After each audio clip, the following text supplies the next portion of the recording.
또 한 주가 지나갔습니다. 이제 7월을 거의 마무리 짓고 있습니다. 토요일이 되면 항상 우리는 점검해야 됩니다. 하나님이 우리에게 어떤 응답을 주셨는지, 우리는 어떤 삶을 살았는지, 지금 우리에게 어떤 문제와 갈등이 있는지, 이런 부분에 대해서 우리는 점검해보고, 내일 주일인데 하나님이 말씀으로 어떤 응답을 주실 것인가에 대한 기대도 해보고, 또한 기도 제목도 정리해보는, 그래서 새로운 한 주를 하나님께서 우리에게 주실 건데, 그 새로운 한 주를 믿음으로 살아가기 위해서 한 주를, 지금까지 살았던 한 주와 인생을 정리하며 하나님 앞으로 나아가는 은혜 시간을 이 토요일에 가져야 될 줄로 믿습니다. 마태복음 8장을 계속 이어나가고 있습니다.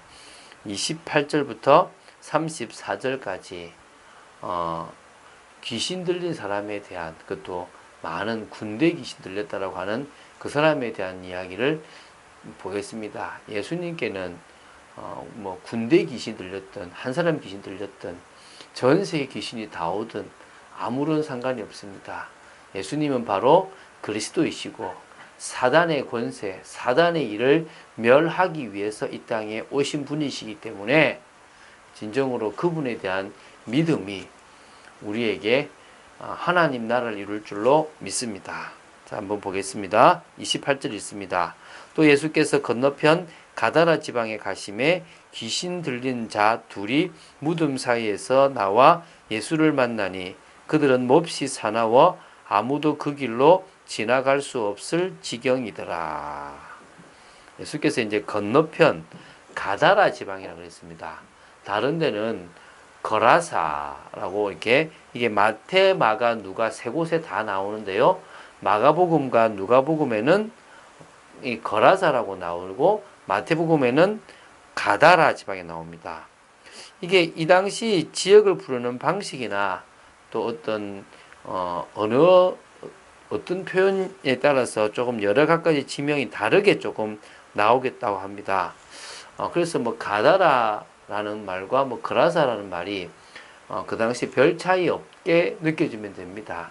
사실은 분명히 있는 지역인 거고, 또 같은 지역을 말하고 있다는 개념이고요. 또 그리고 실제 거기에 귀신 들린 사람이 살았다는 것이 중요한 사실입니다.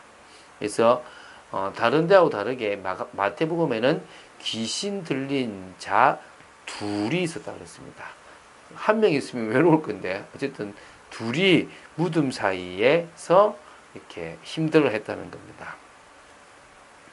그들이 이제 예수님 앞에 나와서 이렇게 예수님을 만난 겁니다. 사실은 그들은 이렇게 보면 몹시 사나워 아무도 그 길로 지나갈 수 없을 지경이라고 얘기를 합니다. 여기 마가복음에는요, 아무도 쇠사슬로 맬 수가 없다. 왜냐하면 여러 번 고랑도 또 여러 번 쇠사슬도 끊어버려서 이 고랑을 깨뜨리고 다 끊어버렸기 때문에 그들을 제어할 만한 사람이 아무도 없었습니다. 그러니까 오늘 마태복음에는 사나웠다 그러고 아예 그 길을 아무도 지나갈 수 없을 만큼 무서웠다는 거죠. 여러분, 그런데 혹시 가보셨어요? 뭔가를 지나가는데요, 이렇게 몸이 잡히쓰고 이렇게 머리 잡히쓰는 데 있지 않습니까? 근데 저만 소리 났지만 같이 간 사람들이 느끼더라고요. 뭐 있는 것 같다라고 할 만큼. 그런 현장이 전국에 또 전 세계에 꽤 많이 있습니다. 귀신이 역사하는 현장이겠죠. 귀신이 직접 그 지역을 음산한 분위기로 만드는 것도 사실은 있습니다. 물론 복음 가진 우리가 가면 아무 문제 없습니다. 믿으시기 바랍니다. 29절에요. 이에 그들이 소리질러 이르되 하나님의 아들이여 우리가 당신과 무슨 상관이 있나이까? 때가 이르기 전에 우리를 괴롭게 하려고 여기 오셨나이까? 하더니, 이들은 밤낮 막 소리를 지르던 사람들인데요. 지금 예수님이 지나가는 것을 보고 지금 뭡니까? 나온 거예요. 늘 자기 몸을 해하던 이 사람들인데도 사실 귀신이 이 사람들을 지금 힘들게 했잖아요. 그런데 그들이 나와가지고 하나님의 아들이여 우리가 당신과 무슨 상관이 있나이까? 귀신이 알아봅니다. 누구를요? 예수를. 그런데요, 불신자들이 못 알아봐요. 하나님의 자녀도 그리스도가 누군지, 예수님이 누군지를 잘 사실은 못 믿고 있는데, 누구는 벌벌 뜹니까? 흑암의 세력은 벌벌 뜹니다. 오늘 이 사실을 아시게 되기 바랍니다. 우리가 믿어버리면 끝나버립니다. 뭐를요? 예수 그리스도의 능력을, 하나님의 아들이신, 하나님이신 그분의 능력을 우리는 알아야 될 줄로 믿습니다. 우리가 귀신한테 가면 귀신이 두렵지 우리가 두려운 게 아닙니다. 왜? 우리 속에 예수 그리스도가 계시기 때문에. 때가 이르기 전에, 말세를 말하겠죠. 다시 말하면 말세지 말이 심판때를 말하는 겁니다. 그때가 이르기 전에는 우리를 괴롭게 하지 말라고, 우리를 괴롭혀 여기 왔냐고 지금 이야기를 합니다. 지금 예수님이 지나가시면서 흑암을 꺾으셨는지, 예수님이 지나가니까 이미 흑암이 꺾였는지 모르지만 그들은 너무 고통스러웠습니다. 사실 그들이 고통스러운 게 아니라 그들 속에 들어가 있는 이 귀신의 떼거리들이 고통스러운 겁니다. 누구 때문에요? 하나님의 아들 예수 때문에. 마침 멀리서 많은 돼지떼가 먹고 있는지라 귀신들이 예수께 간구하여 이르되 만일 우리를 쫓아내시려면 돼지떼에 들여 보내소서 하니. 지금 귀신들이 예수님께 간청합니다. 예수님이 왜 들어주시는지 저는 알 것 같아요. 나가라 그랬으면 갑자기 나와버리면 이 속에 들어있었던 귀신의 세력이 얼마만큼 큰지를 모를 건데, 마침 돼지떼에게로 들어가는 것을 통하여 이 돼지떼가 몰살당하는 걸 통해서 이들 속에 진짜 큰 군대 귀신이 있었구나를 알게 하도록, 어떤 의미에서는요, 가도록 허락하신 거겠죠. 돼지가 죽는 것은 안타까우셨겠지만. 그래서 그들에게 가라 하시니 귀신들이 나와서 돼지에게로 들어가는지라 온 떼가 비탈로 내리다라 바다에 들어가서 물에서 몰사하거늘. 그래서 그들에게 들어간 귀신이 마가복음 5장 9절에 보면요, 군대 귀신입니다. 군대란 진짜 꽤 많은 인원이 그 속에 들어간 겁니다. 그들 속에. 그래서 이 많은 돼지 떼가 동시에 어디로요? 이 비탈로 내리다라 바다에 들어가서 물에서 몰사. 사실 이 바다는 갈릴리 바다거든요. 그 갈릴리 바다, 갈릴리 호수에 확 다 들어가서 모든 돼지 떼가 다 몰사해 버린 겁니다.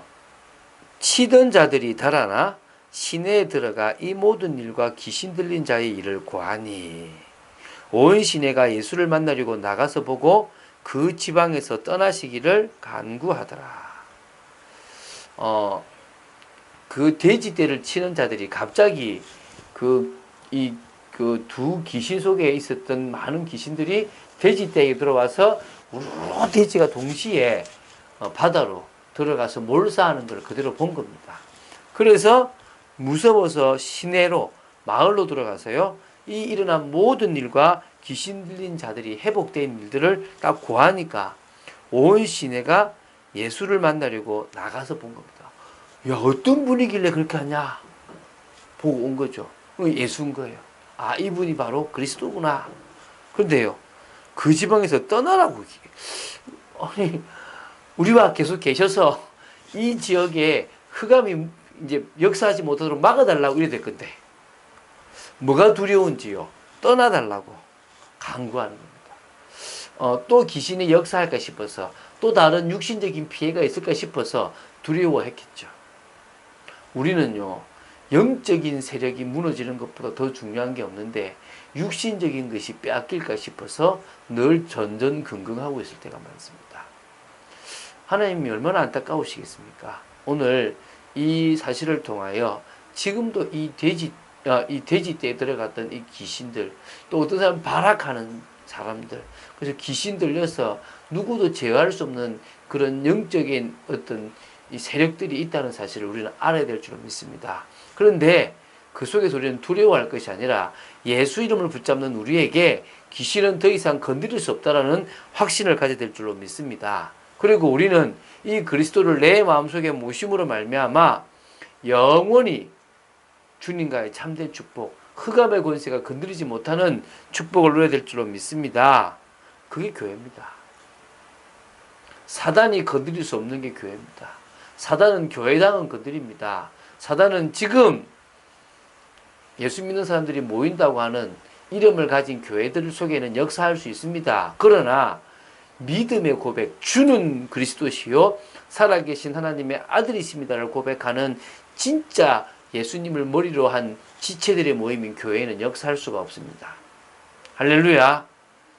오늘 이 말씀을 믿고 여러분이 누군지를 알게 되길 바라고, 오늘도 이 복음을 전하는 전도와 선교의 대열에 서는 여러분 되시기를 바랍니다.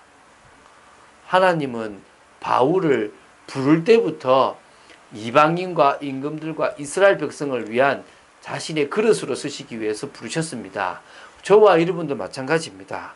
전도자로서의 정체성을 가지는 각인 뿌리가 필요하고요. 이런 전도자로서의 축복을 전도자의 대열에 있다는 사실을 현장에서 체험하는 뿌리가 내려져야 될 줄로 믿습니다. 그리고 우리 개인의 오래된 문제가 발견되어지고 치유되어지는 체질도 일어나야 될 줄로 믿습니다. 그렇다면 하나님은 우리를 통하여 새 일을 시작하실 것입니다. 오늘 하루도 은혜 속에 있고 전도자의 흐름 속에 있고 예배의 축복을 위하여 기도하는 것 속에 있는 여러분 되시기를 예수님의 이름으로 축원드립니다. 주는 그리스도시요 살아계신 하나님의 아들이심을 고백합니다. 연약하고 부족한 저희들이 늘 말씀 속에 있고 예수 이름의 능력을 붙잡고 살아가게 하심을 감사합니다. 흔들리지 않기를 원합니다. 늘 은혜 속에 있기를 원합니다. 역사하여 주시옵소서. 그래서 진정으로 흑암의 권세가 무너지고 하나님이 당신의 교회를 세워나가시는 참된 축복을 바로 우리가 누리는 축복의 저희들 되어지기를 소망합니다. 역사하여 주시옵소서. 오늘도 은혜를 허락하여 주시옵소서. 주 예수 그리스도 이름으로 기도드립니다. 아멘.